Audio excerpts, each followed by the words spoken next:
네, 선생님들 안녕하셨습니까? 지난 시간에는 간단한 마음 치유의 방법으로 개입이라고 하는 방법, 관조의 방법 해서 내가 힘들었을 때는 개입의 방법으로 나와로부터 멀리 떨어져서 분리시키는 방법, 그리고 행복한 것을 직접 내가 들어가서 비록 과거의 일이지만 지금 다시 한번 시각적으로, 청각적으로, 촉각적으로 다시 한번 즐겨서 과거의 행복했던 추억을 현재 내 몸에 심어서 행복을 다시 한번 누려보는, 그래서 현재 상황을 바꿔보는 이러한 시도를 한번 해보았습니다. 오늘 이 시간에는 우리가 정말 중요한 것이 우리 가족이죠.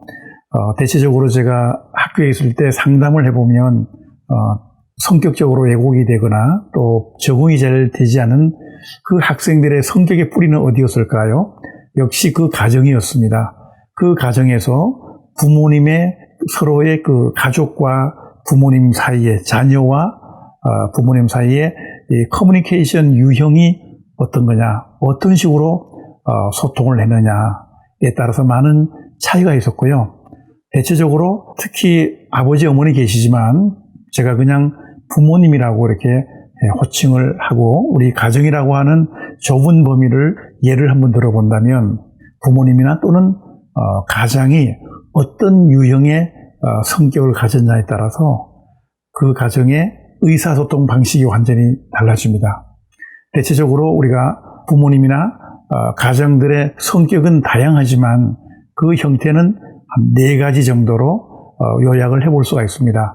사티어라고 하는 경험주의 가족 치료학자는 바로 의사소통 커뮤니케이션 유형을 4가지로 분류해서 대체적으로 보면 왜곡된 메시지를 전해주거나 의사소통이 되지 않는 것은 자기가 전달하고자 하는 그 의미와 표현 방법이 서로 일치되지 않고 서로 다름으로써, 다시 말하면 이중 메시지라고 하는 걸 줌으로써 메시지를 받는 사람은 굉장한 혼란을 가져오는 이러한 것들을 지적을 하였습니다.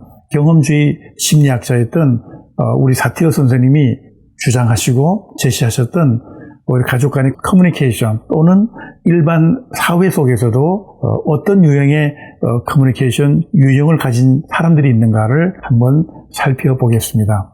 첫 번째 유형은 비난하는 사람입니다. 비난인. 종종 우리 주변에 보면 정말 좋게 말하면 자기 신념이 강한지 몰라도 자기 얘기만 옳다고 주장하는 사람이 있습니다. 상대편 얘기를 무시하고 정말 강하게 자기 주장을 펼침으로써 주변 사람들을 굉장히 당황해 하거나 가족 안에서는 굉장히 권위적인 가장의 모습이라고도 합니다. 그리고 강력한 표현을 쓰고 때로는 모욕을 줄 수 있는 표현도 씁니다. 너 이 정도밖에 되지 않느냐? 너 수준이 왜 이러느냐? 라고 하면서 때때로 비판과 비난을 동시에 쏟아놓는 유형입니다. 그런데 이러한 사람일수록 그 내면은 굉장히 나약합니다. 이렇게 강력하게 자기 주장만 펼치다 보니까 주변 사람들이 좋아할 리가 없겠죠. 그럼 어느 순간에 그 사람은 스스로 고립을 자초하면서 그 내면에서 이러한 소리가 들려옵니다. 나는 무척 외롭다.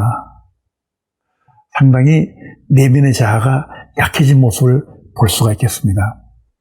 두 번째는 호소인형입니다.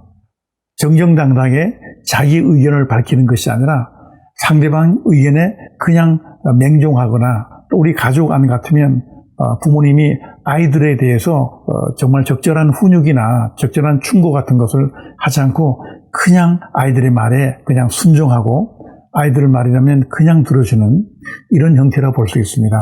어떻게 보면 마음씨가 굉장히 곱고 착한 것 같지만 그 내면에는 반대의 의미를 갖고 있는 경우가 있습니다.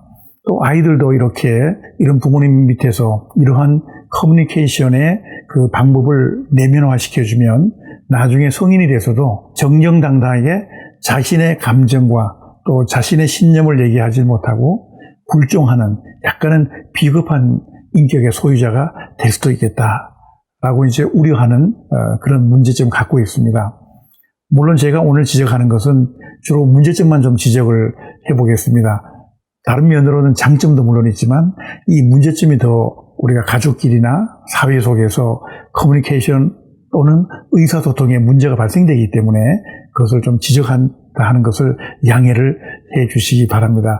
원래 제가 앞에서 말씀드렸을 때 우리 머리는 부정을 잘 이해하지 못한다라고 했는데 오늘은 약간 학구적인 마음으로 어떤 문제점이 있는가를 살펴보고 있기 때문에 제가 부득이 그런 말씀을 쓸 수밖에 없다는 점 양해를 해 주시기 바랍니다. 세 번째는 분석인 또는 초이성형이다 이런 말을 쓰기도 합니다.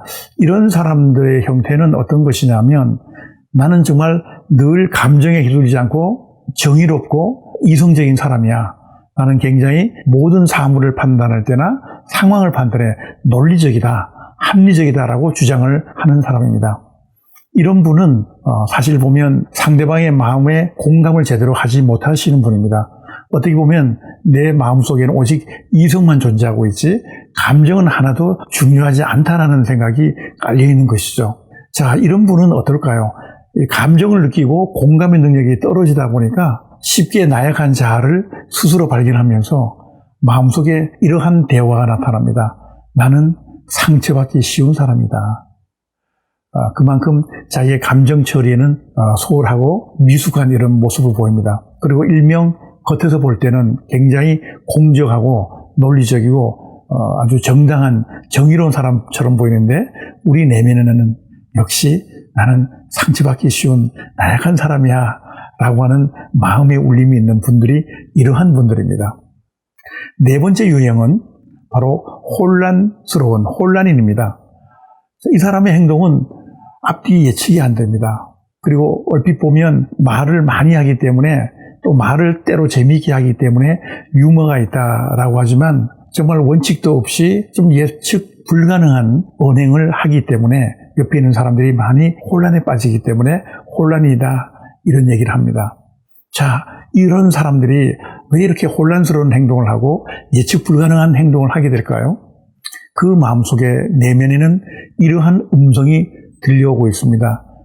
아마 나는 어느 누구에도 이 세상 어느 누구에게도 수용받지 못할 거야. 내 마음을 알아주는 사람은 없을 거야 라고 하는 나약한 자아가 존재하고 있다는 것입니다. 간단하게 저희가 이제 4가지 유형을 살펴봤는데, 자, 이런 분들이 가정에서 가장이나 부모 역할을 했을 때 우리 가족의 자녀들은 어떤 모습으로 성장하게 될까요? 짧은 시간이지만 한번 우리가 생각할 대목이 많다라고 하는 걸 느끼게 될 겁니다. 그러면 가장 바람직한 모습은 어떤 모습일까? 균형인이라고 하는 커뮤니케이션입니다. 균형인은 세상의 모든 그 욕구 충족이 아주 균형되고 안정이 되어 있습니다. 그래서 세상이 나한테 요구할 때도 과감하게 거기에 응해주고 세상의 요구에 응해줄 줄도 알고 또 나의 욕구를 정정당당하게 남에게 충분히 설득하면서 주장할 수 있는 자아 강도가 강한 사람이다. 안정되었다. 이런 표현을 쓸 수가 있기 때문에 우리는 이성과 감정이 균형된 분이다. 균형이다. 이렇게 얘기를 할 수가 있습니다. 따라서 어떤 사람이 정말 인격적으로 균형이 잡힌 사람인가 하는 것을 하나 단적으로 우리가 느낄 수 있는 단서가 있습니다. 종종 어떤 사람 옆에 가면 굉장히 마음이 안정되고 편안해집니다. 이런 얘기를 하시는 분들이 많으세요. 이런 분들은 바로 마음이 안정되어 있는 바로 균형인이다라고 볼 수가 있겠습니다. 자, 오늘은 간단하게 살펴본 바로 사티어라고 하는 가족주의 심리학자가 밝혀준 커뮤니케이션, 즉 문제가 있는 커뮤니케이션의 유형과 그런 사람들, 그리고 완벽히 균형 잡힌 균형인에 대해서 말씀을 드렸습니다. 일반적으로 앞서 말한 문제가 있는 커뮤니케이션을 하는 사람들을 역기능적인 커뮤니케이션이라고 얘기를 합니다.